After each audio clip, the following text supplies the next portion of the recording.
That name used to be like The Enemy, Troublemakers. Yeah. Oh, we can start some trouble if you want. Well, I'm a bit of an expert, so... Well, okay, what's the seediest rumour you've heard today? I don't know. A rumour? I don't know. No rumours today. It's been really crap on the rumour front. No rumours, no. No, nothing. I can't tell you anything, really. It's a shame, isn't it? We'll get there. Any things I could tell you are very personal, and you can't hear those. But we've all been trapped inside for quite a long time. So what does it mean to be allowed out and unleashed on an event like this? Well, I've been actually... yesterday I was doing the thing with Paul Weller, because I'm doing a performance with him on Saturday, so I was around quite a lot of people yesterday for the first time in a while. This is a bit of a bigger crowd tonight. But there's been things that I've been doing. Obviously, I've been in the studio, so I've been working with my producer, Benny D, and we've been in the same bubble. So we've been able to kind of really actually work continuously, which has been amazing, because I've never had this much time to, sort of indulge with what I'm doing musically. I make art as well. So I've had a good time just kind of being still a bit, and kind of just going, actually, why do I do what I do? So actually, it's been an interesting year for me, because I think I kind of finally understand why I do what I do now, and I'm at a point where I really don't want anyone else's advice. I've reached that point now. I'm 60 in 2 months, 60 and defiant. In terms of the new music, what can you tell us about how it sounds and kind of what's been inspiring you? What inspires me? Everything inspires me. In the last kind of 10 years, I've really learned to get out of my way creatively, because I used to go to those terrible songwriting sessions and sit, bum cheeks clenched, and sort of try and write a song. Now I just write what I feel. I write the lyrics before I write any melodies, and I think once you've worked out what you want to say, then you'll find a way of saying it. I can always tell when something's just clever pop writing, and I've got a lot of appreciation for that as well.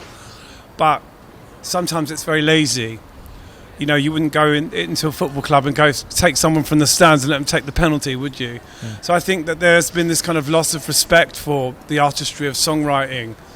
And, people think that all it takes is a laptop and some leads, and it really doesn't. So this year I've been reacquainting myself with the art of songwriting, copying lots of things, allowing myself to be influenced. And it is a bit like grouting and bricklaying. The more you do it, if you have a natural talent for it, which I clearly do because I've sold a lot of records, so there is some proof. But we're in an industry that says when you get to a certain age, they sort of get in your way when you're just getting interesting, and I think that's where I am as an artist, and it's a great place to be, because you start realising that you've been conned for like 30 years. People keep telling you have to go to Sweden if you want a hit. No, you just have to stop wanting a hit. Because if you're making a record for radio, you're not making it for yourself. So, it's really nice to kind of divorce myself from that and just, make records I want to make. And I'm making loads. I'm putting 60 records out for my 60th.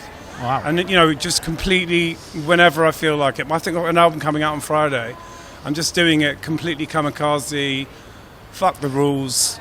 Don't tell me what to do anymore. It's kind of Yawnsville, Amazing. And I understand you've been quite hands-on in the production of your biopic. I've got nothing to do with it whatsoever. I mean, I'm just going to, look from the outside like everyone else. But I don't really have a kind of like fixed idea about who that person is anyway, because I'm not that person anymore. I probably wasn't that person at the time. So I'm not one of these people. And obviously, unless they sort of say I was a bank robber or something, but all my stuff's out there. I've never really been someone that's had secrets. I've never had a press agent to stop these things coming out. So it's all out there. So really, the truth is the most interesting thing. I don't think there's any need to fabricate.